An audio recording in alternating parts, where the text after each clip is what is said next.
we see the need for local food in our local communities. So our vision statement is actually adding value to local communities through food, because that's the thing that, number one, makes us successful is our community, and number two, that's really what our purpose is to feed our community. In 2017, we started having some cheese custom made to take to a retail store that we started on our main street in Maquoketa, and it really took off from there. So here we are in 2026. We have 30 cows. We have a Laley A3 Next robot that milks our cows, and we also have a creamery, 4,600 square foot of retail, and a USDA inspected meat locker. So we didn't start thinking that we would make cheese. We kind of did everything that we could think of to cash flow this farm before we got there, because we knew that cheese was a risk and it was going to be expensive to start a creamery, and we just weren't ready for that. So we talked about expanding the farm. Do we go to 100 cows or 200 cows? At one point, we were custom milking cows. We had 25 fresh heifers that were 3 weeks fresh in our barn.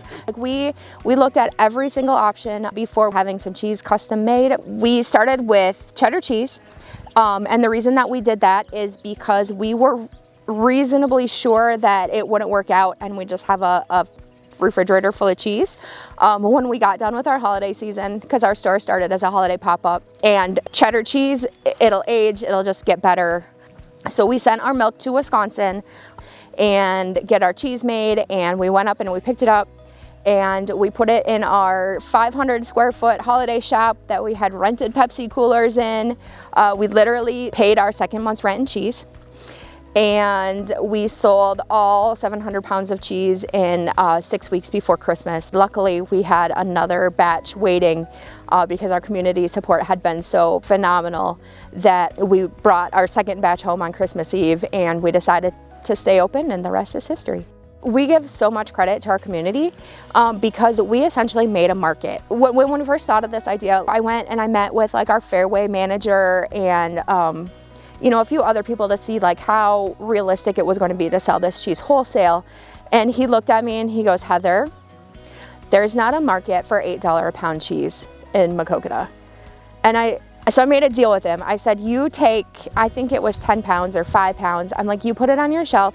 If it doesn't sell in the time frame that you think that it should sell, I'll come and get it." And I think it sold in 3 days. He called and he said, "I have never seen anything like this. I don't understand what's going on, but we need more cheese." Our community has been with us every step of the way, and their support has been second to none.